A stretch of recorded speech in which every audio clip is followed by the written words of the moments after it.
Bonjour à tous, j'espère que vous allez bien. Alors, dernier chapitre du module 2203 sur l'analyse des documents de synthèse. La semaine dernière, vous avez étudié les SIG et la CAF. Et là, il nous reste encore une dernière partie, c'est donc l'analyse du bilan et on aura fini le module. Alors, pourquoi cette vidéo? Tout simplement pour remplacer l'amphi qui ne peut pas avoir lieu, bon, pour les raisons que vous connaissez, et vous permettre d'avoir aussi un éclairage de manière audio et vidéo du cours. Donc le cours bien sûr sera toujours disponible sur Moodle, Monsieur Fillon va le mettre bien sûr, vous l'aurez en version papier. Vous allez avoir donc ici une version en vidéo et en audio, ce qui va vous permettre normalement d'essayer de vous faciliter l'apprentissage de la leçon. Étant donné l'apprentissage à distance que l'on a dû mettre en place en catastrophe, il est important de donner davantage de sens à ce que l'on est en train de faire parce que vous n'avez pas forcément l'enseignant qui va être derrière vous comme en présentiel pour vous expliquer tout ça.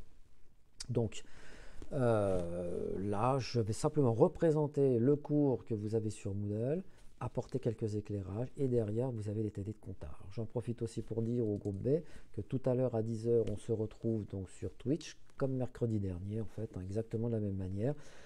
Je répondrai aux questions que vous pouvez avoir par rapport au cours et puis après on attaque les TD. Voilà. Donc, dans cette vidéo, en fait, la dernière de ce module, l'analyse du bilan, on va apprendre à passer du bilan à un bilan fonctionnel. On va établir un état qu'on appelle bilan fonctionnel et ce bilan fonctionnel après va nous permettre de calculer des indicateurs, fonds de roulement, l'aide globale, besoin fonds de roulement, trésorerie, qui vont nous permettre de finaliser le diagnostic financier de l'entreprise. Voilà l'objectif de la leçon, donc c'est parti. Dossier 7, analyse du bilan. Alors, on va partir donc du bilan comptable et on va arriver à un bilan fonctionnel. Tout d'abord, je voudrais au moins réexpliquer 2-3 choses pour comprendre pourquoi on va passer du bilan comptable au bilan fonctionnel, mais avant, je voudrais revenir sur l'analyse financière. Dans une vidéo de la semaine dernière, qui s'appelait SIG CAF, à quoi ça sert, j'avais expliqué donc les fondements de l'analyse financière, tout au moins pour le DUT GEA. Et à ce niveau d'étude-là, si vous voulez, on a toujours une analyse qui se fait en deux volets. Donc vous devez avoir normalement une vidéo qui apparaît dans un coin. On va analyser donc deux choses. Tout d'abord, est-ce que l'entreprise est capable de réaliser des profits, donc la profitabilité de l'entreprise. Ça, c'est l'aspect SIG CAF. Et le deuxième aspect que j'avais expliqué la semaine dernière, c'est que là, on va étudier le bilan pour analyser l'adéquation de la structure financière. C'est-à-dire, en gros, on va mesurer un risque, c'est le risque de défaillance de l'entreprise, c'est-à-dire quand il n'y a plus de trésorerie, vous êtes en état de cessation des paiements et vous risquez la liquidation. Alors, vous prenez un exemple dans l'actualité avec l'épidémie du coronavirus. Le gouvernement est en train d'essayer d'aider à tout prix les TPE, PME et les grandes entreprises pour éviter qu'elles aient un problème de trésorerie, parce que derrière ça, c'est la liquidation et c'est des licenciements. Donc, la trésorerie est vraiment très très importante pour la survie d'une entreprise. Alors, vous aurez dans les commentaires le lien pour la vidéo de la semaine dernière. Sinon aussi, c'est sur ma chaîne YouTube. Vous aurez aussi le lien dans le descriptif. Alors, le bilan comptable, puisqu'il faut partir de quelque chose. Le bilan comptable, vous le connaissez. Donc là, normalement, ce sont que des termes que vous connaissez déjà. Donc, vous avez l'actif, le passif, l'actif, les dettes, l'actif, les biens, le passif, les dettes. Donc, bon, je ne reviens pas là-dessus, hein, c'est des choses que vous connaissez déjà. Et donc, il va falloir passer du bilan comptable à un bilan fonctionnel. C'est-à-dire qu'il va falloir reprendre tous les éléments du bilan et il va falloir les replacer dans un autre état synthétique qui va nous permettre donc de calculer les grandeurs que l'on va analyser dans le temps et dans l'espace. Alors, le bilan fonctionnel. Donc le bilan fonctionnel analyse l'adéquation entre les capitaux engagés dans l'activité, actifs immobilisés, besoins de financement créés par les stocks, créances, et les différentes catégories de ressources, apport des actionnaires, réserves, amortissement, dépréciation, provisions cumulées, endettement. Je vais vous montrer une petite animation après qui va synthétiser ça. Le bilan fonctionnel, donc ça permet de répondre aux deux questions suivantes. D'où est venu l'argent? Est-ce que ça vient des actionnaires, donc du capital? Des ressources dégagées par l'activité de l'entreprise, donc ça va être des réserves par exemple. des banques, les emprunts, ou des dettes fournisseurs d'un découvert bancaire. Donc éventuellement un excellent fonds de roulement et autres. Et deuxième question, où est-il allé? Est-ce que ça a servi à financer des immobilisations ou est-ce que ça a servi à financer des stocks, des créances, c'est-à-dire ici plutôt le BFR? Et ici, on pourrait rajouter une dernière question, c'est ce que je vous disais, c'est en fait derrière ça, eh bien, la mesure du risque de défaillance de l'entreprise. Alors, pour répondre à ces deux questions, donc, il convient de découper le bilan en référence à trois cycles essentiels.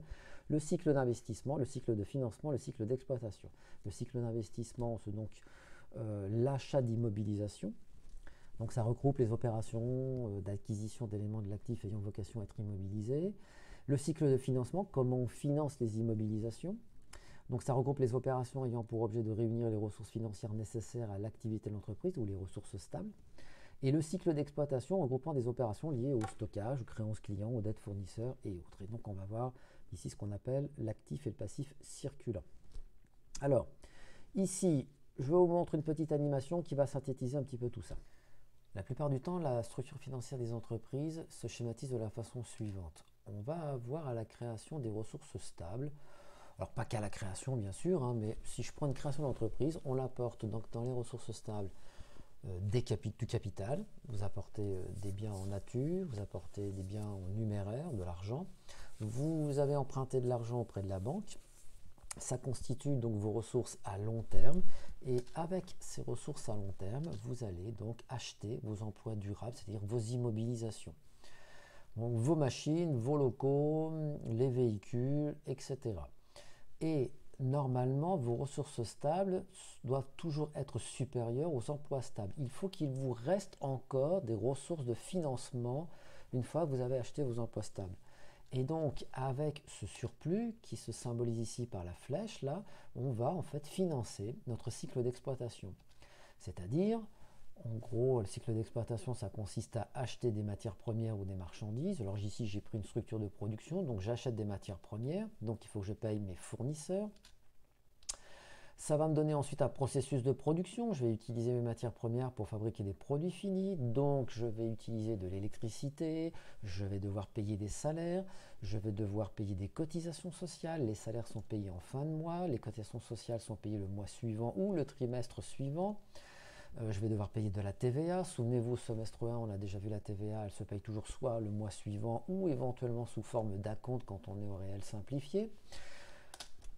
Une fois que j'ai fait mes produits finis, il faut que je les vende, donc je vais avoir un processus de distribution.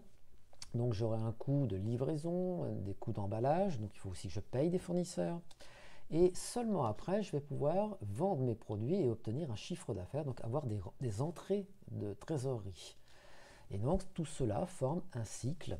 Et ce cycle, en fait, c'est le cycle d'exploitation.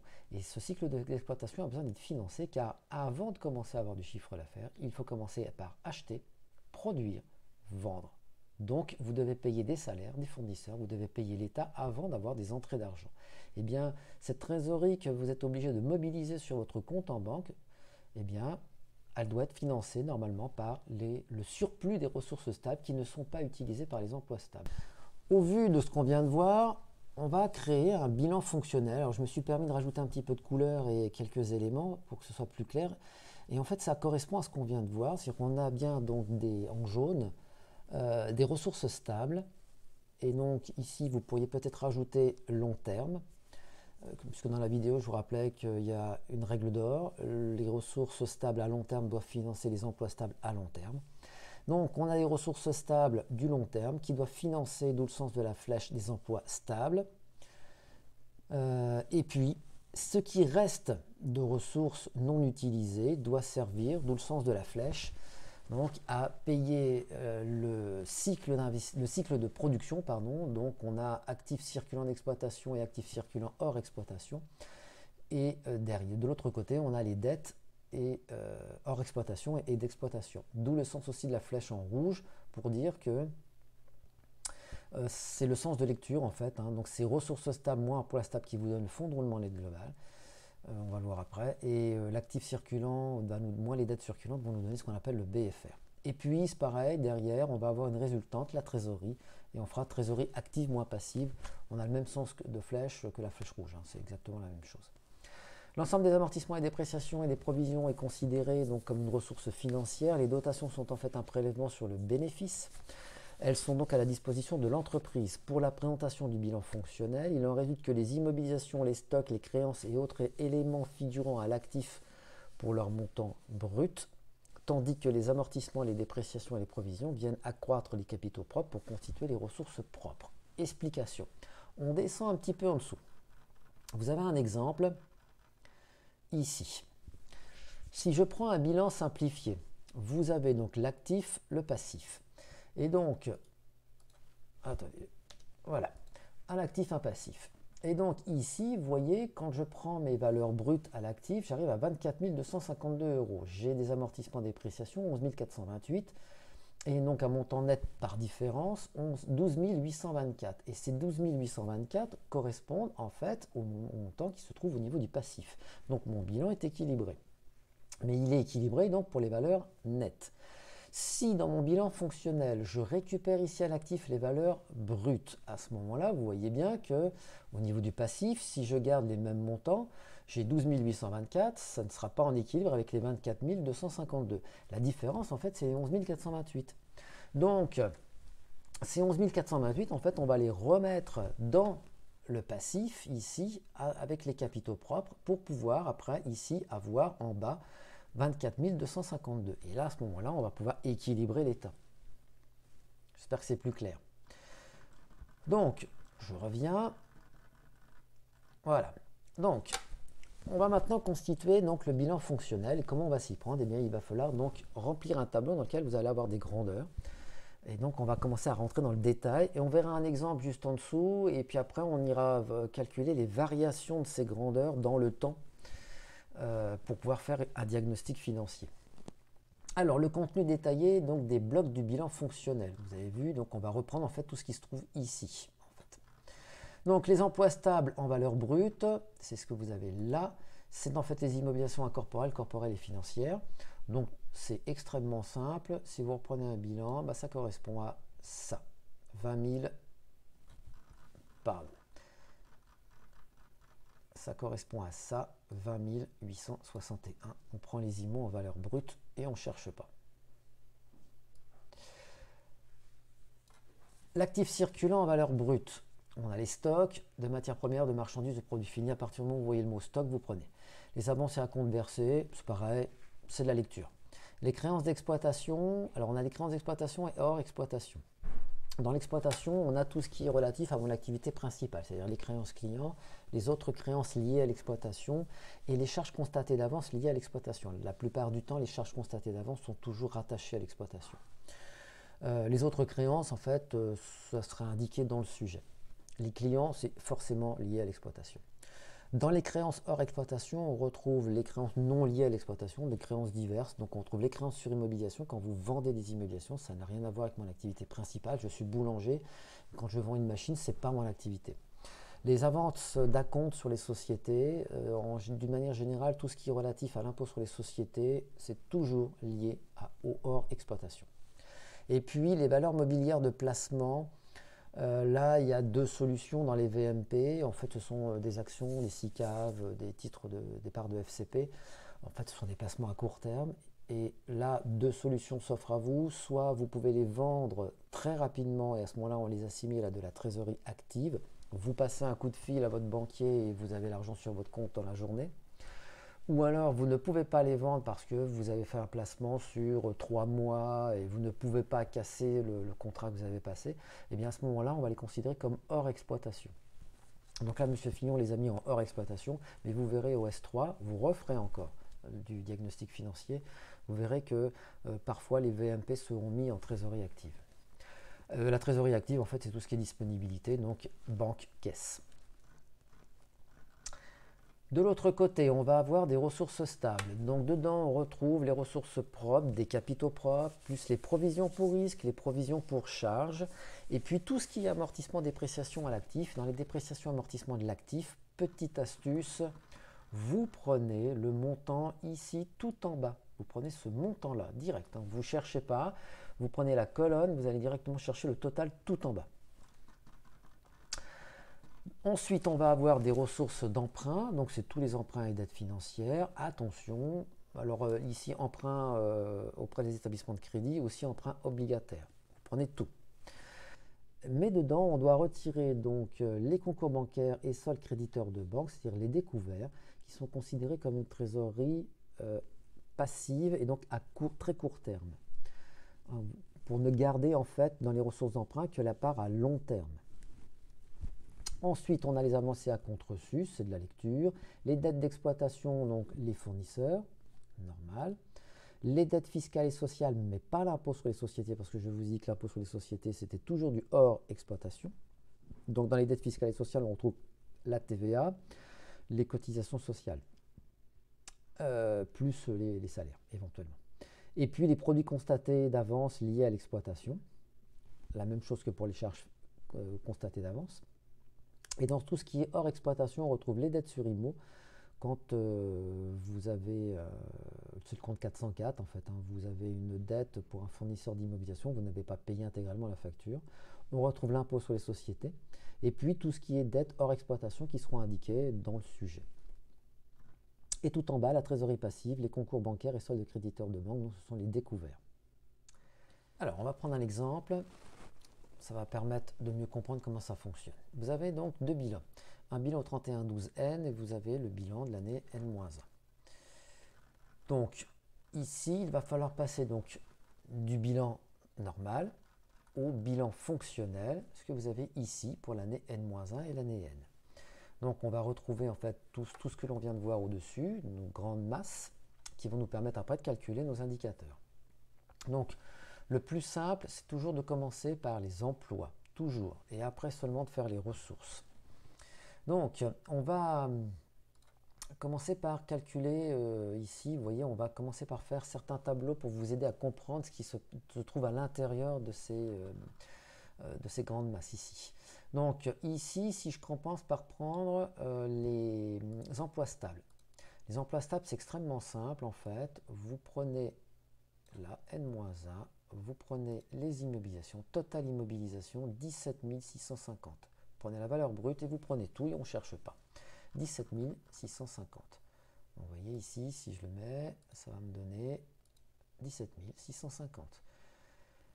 Pour les stocks, là on va se remplir donc un état. Les stocks en fait, c'est pas compliqué. Vous prenez dans le bilan, vous voyez ici c'est marqué matières premières, produits finis.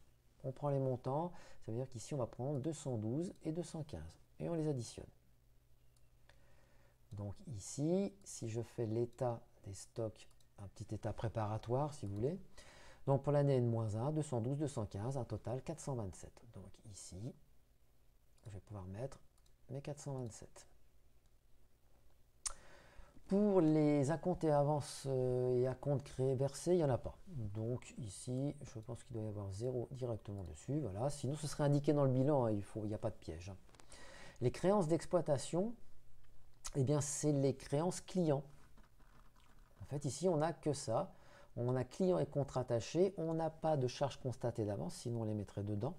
Donc là, on va simplement prendre 1520 pour l'année de -1. Donc 1520 ici, voilà. Les créances hors exploitation, dedans on va retrouver les créances sur immobilisation et les valeurs mobilières de placement. Donc là ici 830, 570, on va avoir donc 1400. Voilà. Et puis il nous reste la trésorerie active. La trésorerie active, c'est les disponibilités ici, 648.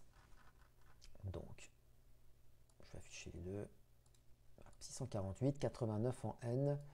Je vais tout afficher, ce sera plus simple. Et donc, je fais le total. Je ne pense pas avoir... Voilà, non, ici, je n'en ai pas. Donc, si je fais le total, vous voyez que mon total en bas correspond en fait à mon total, valeur brute, tout en bas du bilan.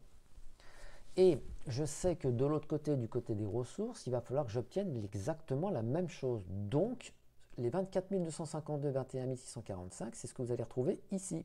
Donc, vous pouvez directement les recopier. Vous connaissez l'objectif. Voilà. Maintenant, il va falloir remplir. Le plus compliqué, c'est ressources propres et ressources d'emprunt, en fait. C'est ça le plus épineux. Il faut simplement faire un tout petit peu attention. Donc, on a les tableaux préparatoires. Dans les ressources propres, on va retrouver tout ce qui est capitaux propres et les provisions pour risques et charges. Donc ici, en fait, capitaux propres 4893, provisions pour risques 143. On additionne les deux chiffres. Donc, ici, on va avoir les capitaux propres, les provisions pour risques et charges, et bien sûr, et oui, j'ai oublié, les amortissements et dépréciations de l'actif, tout en bas, colonne du milieu, vous prenez le chiffre tout en bas. Donc 10 616 ici, ça correspond dans mon bilan à ça, 10 616. On additionne donc 15 652, 16 524, donc ici, voilà, je remets mes chiffres là. Les ressources d'emprunt, vous prenez le total des emprunts, emprunt obligataire ici, emprunt divers. Vous remarquez qu'ici, vous n'avez pas de renvoi pour vous donner le montant des concours bancaires courants, sinon ce serait indiqué en fait, donc ça veut dire qu'il n'y en a pas. Donc ici, on va additionner 3800 et 280. Je pense qu'on l'a ici, voilà, vous avez l'état préparatoire. 3800, 280, 4080. Donc, je reporte mes chiffres. Avancé à compte versé, ou reçu, pardon, je pense que j'en ai pas vu, donc il n'y en a pas. Les dettes d'exploitation, ça va être les dettes fournisseurs. Y a-t-il quelque chose? Oui. Donc dans les dettes d'exploitation, on a fournisseurs et dettes fiscales et sociales. Ce n'est pas l'IS, attention. Hein. Donc on prend 1720, 193. Donc ici, on va retrouver fournisseurs et dettes fiscales et sociales. On additionne les deux montants, on le reporte. Donc 1913, 1980.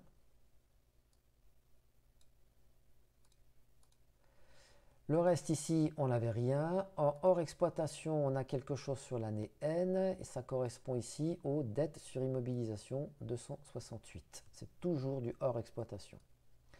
Donc voilà, mon bilan fonctionnel, mes bilans fonctionnels sont faits. On va ensuite pouvoir procéder à l'analyse. Donc, grand 3, le fonds de roulement, le besoin en fonds de roulement et la trésorerie.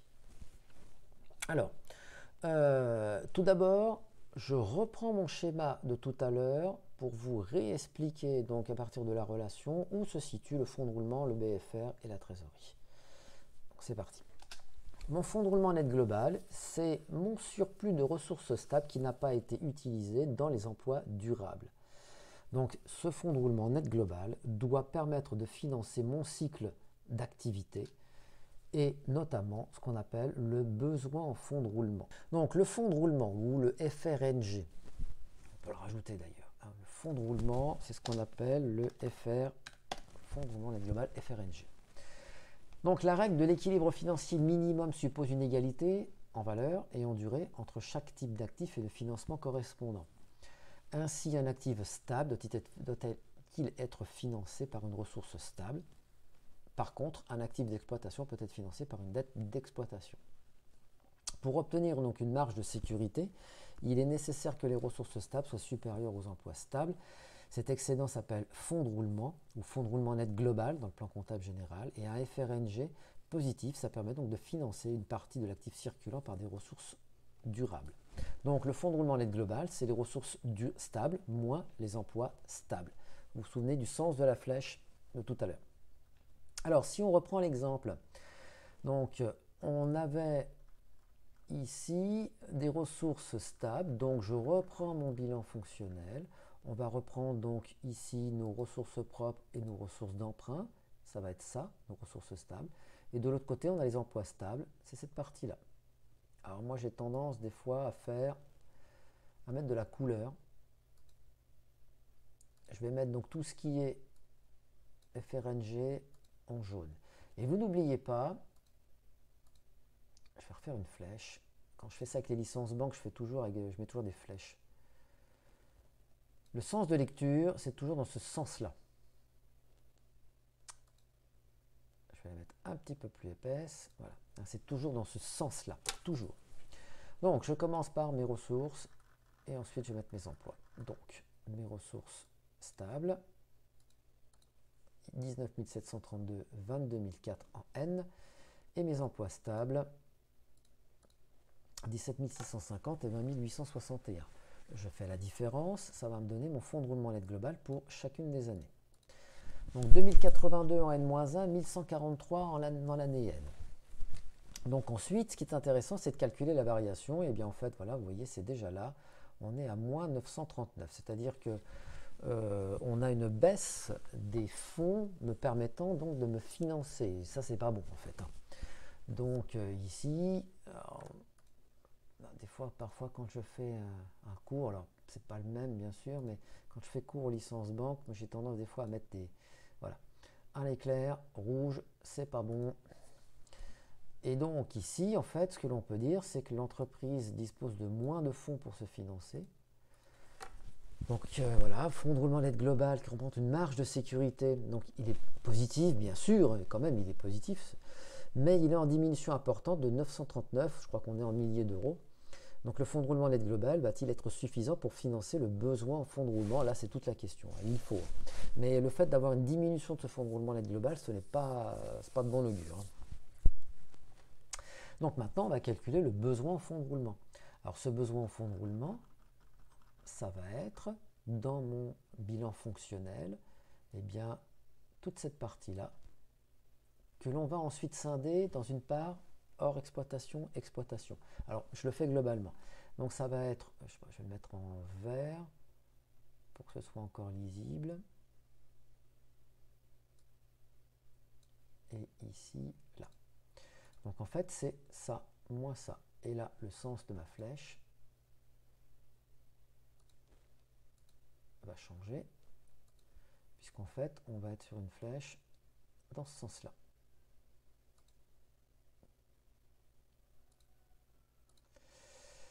Puis après, on fera la trésorerie. Alors, on va scinder donc ce BFR en deux parties. Donc, le besoin en fonds de roulement. Donc, l'entreprise réalise des opérations liées au cycle d'exploitation qui ne se traduisent pas toujours immédiatement par un décaissement ou un encaissement. Ces décalages font naître des créances et des dettes. Les achats de matières ou de marchandises sont réglés au fournisseur plusieurs semaines ou même plusieurs mois après la livraison. Ces mêmes matières ou marchandises suivent un processus de transformation et de commercialisation. Un délai de stockage de durée variable en fonction de l'activité de l'entreprise pèse sur la gestion de l'entreprise. N'oubliez pas que du stock, c'est de l'argent qui dort. Le crédit accordé aux clients retarde les rentrées de liquidités correspondant au chiffre d'affaires. Donc, c'est ce que vous avez vu dans l'animation tout à l'heure. En fait, on a un cycle d'exploitation, des délais qui vont différer, et donc un appel de trésorerie que l'on va devoir laisser sur le compte en banque pour gérer ces décalages de trésorerie. Ainsi, les stocks, donc pendant la durée de stockage, les créances sur les clients pendant une durée de crédit accordé font naître des besoins de financement. Une créance client, c'est de l'argent qui est chez le client mais qui n'est pas encore chez vous. Donc, c'est pas bon. Une dette fournisseur, c'est de l'argent qui est chez vous mais qui n'est pas encore chez le fournisseur, et ça, c'est très bien. Mais en revanche, donc, les dettes auprès des fournisseurs pendant la durée du crédit apportent des ressources à l'entreprise. Généralement, les besoins de financement sont supérieurs aux ressources de financement. Cette différence doit être financée normalement par le fonds de roulement, d'où la dénomination besoin en fonds de roulement. Si c'est l'inverse, on va appeler ça un excédent de fonds de roulement. À l'inverse, par exemple, c'est un hypermarché. Les clients payent tout de suite. Par contre, vos fournisseurs, vous les payez plus tard. Donc, en fait, votre activité va générer de la trésorerie. En fait. Alors, on peut distinguer donc le besoin en fonds de roulement d'exploitation, BFR-E, et un besoin en fonds de roulement hors exploitation, BFR-HE. Donc, on commence par le besoin en fonds de roulement d'exploitation. Donc, dedans, on va retrouver notre actif circulant d'exploitation, n'oubliez pas le sens de la flèche, et des dettes circulantes d'exploitation. Et par différence, on obtient le BFR. Donc, ici, si je remonte, la flèche, voilà. Donc, ici, en fait, j'avais, si je prends une moins 1, 427 0520 d'exploitation. Là, ça c'est du hors exploitation. Et de l'autre côté, je vais avoir 1913 de dette d'exploitation. Donc, on va reprendre tout ça.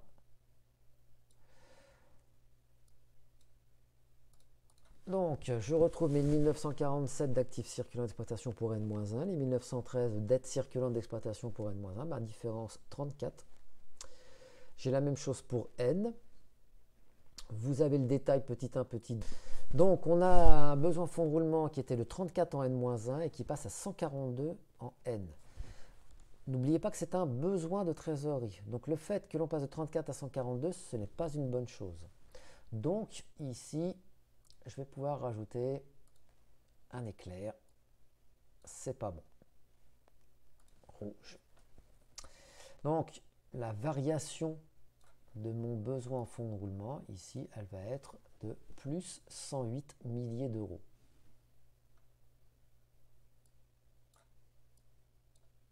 On fera le commentaire après. Si je calcule mon besoin en fonds de roulement hors exploitation, dedans, je vais retrouver mes créances hors exploitation et mes dettes hors exploitation. Donc, on reprend donc les chiffres. Voilà.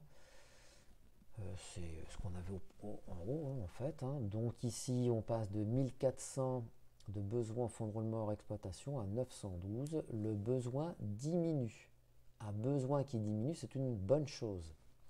Donc, on va pouvoir mettre un petit bonhomme qui sourit. Donc ici, c'est plutôt une bonne chose. Donc ma variation, c'est la variation donc, de n moins n-1. Je vais avoir une variation donc, à la baisse de 488 milliers d'euros. Mon besoin diminue, c'est une bonne chose. Si maintenant on fait la synthèse du besoin en fonds de roulement d'exploitation et hors exploitation, ça va nous donner donc le BFR global.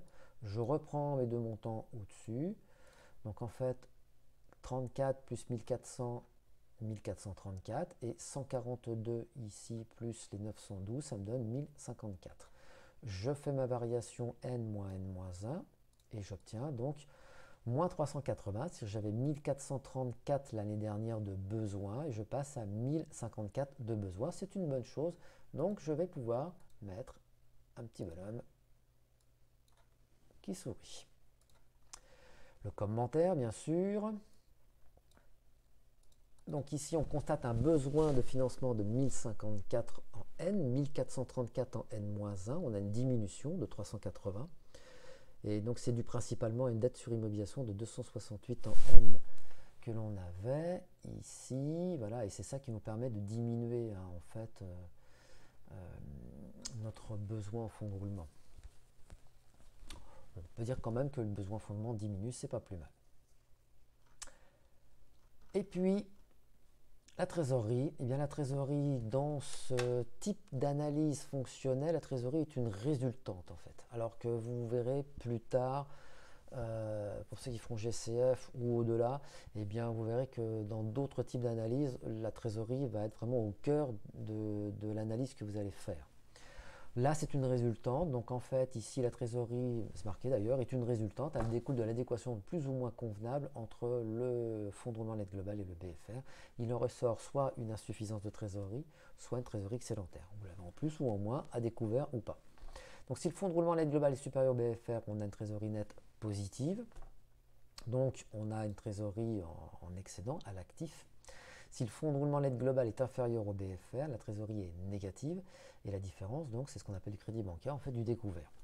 Donc ici, si je reprends ce que j'ai calculé au-dessus, mon fonds de roulement net global et mon besoin en fonds de roulement, donc vous recopiez vos chiffres, en fait. Hein. Donc, on obtient une trésorerie nette de 648 en N-1, 89 en N. Donc ici, vous reprenez le fonds de roulement net global ici, pardon, voilà, 1143 2082. Vous récupérez ici votre BFR 1054 1434. Voilà. Donc vous les mettez en moins. 2082 moins ça, ça me donne 648 et je passe à 89. Votre trésorerie donc est passée de 648 milliers d'euros à 89 milliers d'euros. Ça, c'est pas bon. Donc ma variation ici, elle va être négative de 559. Ça, c'est pas une bonne chose. Donc, un éclair rouge. Commentaire. Eh bien, La trésorerie donc représente le solde et permet de vérifier que la marge de sécurité, le fonds de roulement global, est suffisante pour financer le besoin lié à l'activité ou le BFR. Et de ce fait, la trésorerie est positive. Par contre, donc même si elle est positive, on n'est pas à découvert, hein. Par contre, cette trésorerie diminue fortement et là, ça peut être inquiétant. Une autre façon de calculer la trésorerie, c'est de faire trésorerie active moins trésorerie passive. Au partiel, puisqu'il y aura un partiel un jour, vous aurez les deux méthodes à faire. Les deux méthodes, et après vous aurez un commentaire à faire. Attention, commentaire, il va être conséquent, du genre une page. Donc attention, il faudra vraiment mettre beaucoup d'éléments, des chiffres. Donc si je le fais sur la seconde méthode, c'est trésorerie active moins trésorerie passive. En fait, je vais juste mettre ça en rouge. Voilà. On va reprendre, on n'avait pas de concours bancaire courant, on n'avait pas de découvert. Donc on avait les 89 à l'actif, 648 là, et on avait 0 en trésorerie passive. Donc on retrouve exactement ce que l'on avait. Alors si je reviens sur mon bilan fonctionnel, c'est en fait, voilà, ça. 89, 648, de l'autre côté on avait 0.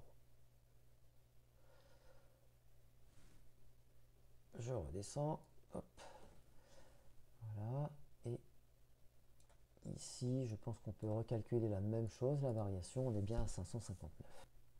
Fin de la leçon. Vous avez les TD derrière, il faut impérativement travailler les TD. Si vous ne le faites pas, ça ne marchera pas. Bon courage pour la suite.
Bonjour à tous.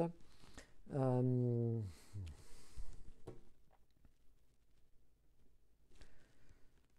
Bonjour à tous, j'espère que vous allez bien. Alors, le dossier 7, analyse du bilan. Non, c'est mauvais. Bonjour à tous, j'espère que vous allez bien. Dans le cadre des cours de comptabilité,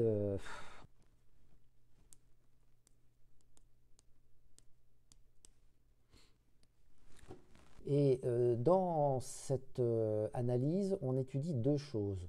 La mesure on analyse deux choses. La mesure de la solvabilité, c'est-à-dire est-ce que l'entreprise est capable